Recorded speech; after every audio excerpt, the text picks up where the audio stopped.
So in this 2D motion review question, we're looking at a projectile shot from the edge of a cliff. Sorry for the diagram is so dark, but so it's shot off a cliff that's 125 meters high. So that's sort of this distance here,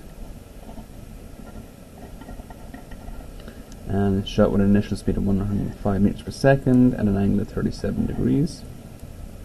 And in this particular context, you could ask many questions. Like you could ask to solve for the distance x, how high the ball goes, what's the maximum height, and so on.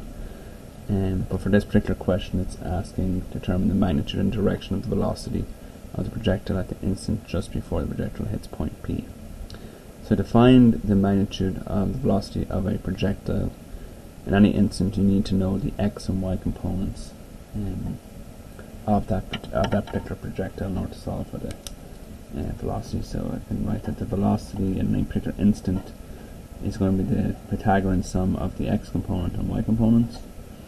So vx squared plus vy squared. So that's sort of our goal. Our goal is to figure out what is the x velocity and the y velocity of this projectile just before it lands at point P down here. And so what we'll do is we'll start with decomposing that initial speed into two components. So if I just draw a vector here for the initial speed, initial velocity at 105 meters per second at an angle of 37 degrees. So I'm going to decompose that into two vectors.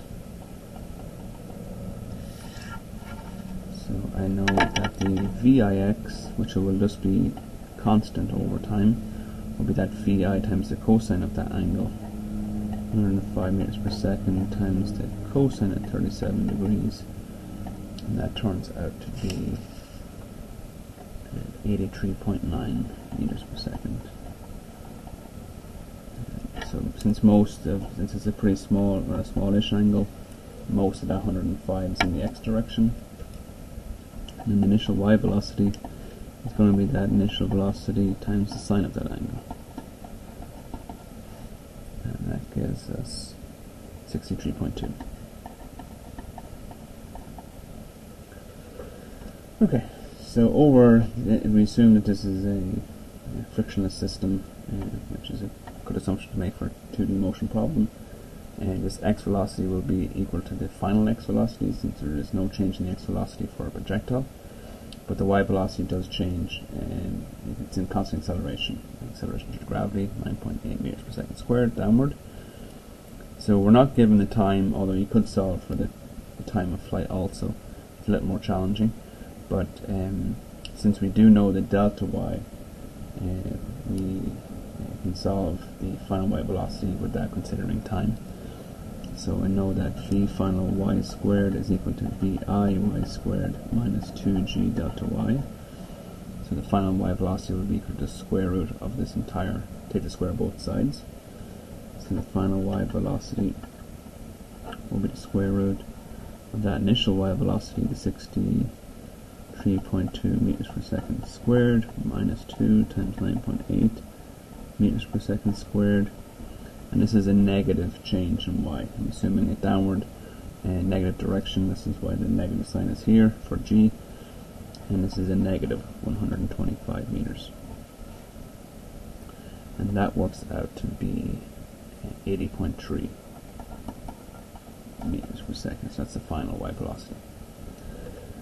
And now we just need to figure out what is the final velocity. So for this, just maybe in this space here, I can draw the final. So we have slightly larger x component, but they're almost the same just before it hits the ground. So the final y velocity is 80.3 meters per second in the downward direction, and the x is sort of slightly larger at 83.9.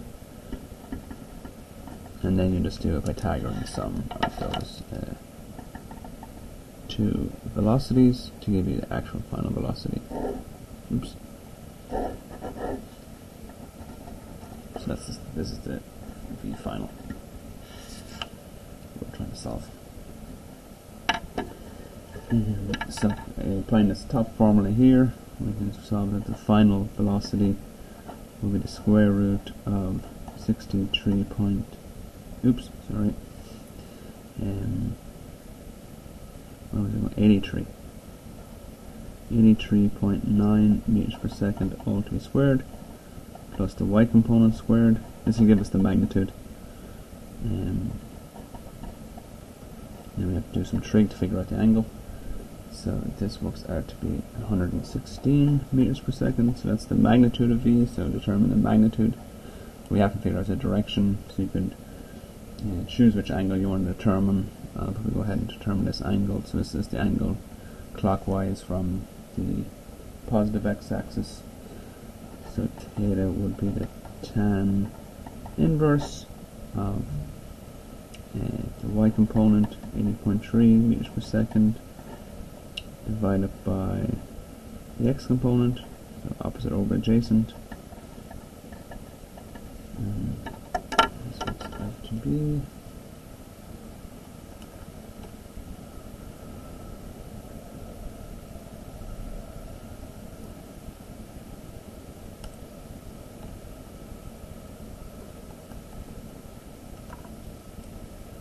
43.7 degrees.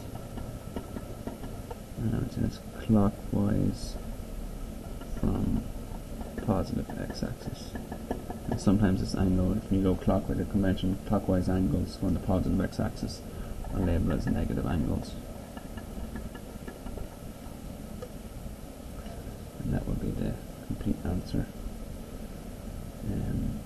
given both the magnitude and the direction. So the ball lands with the magnitude of a velocity of 116 meters per second at an angle of 43.7 degrees clockwise from the positive x-axis.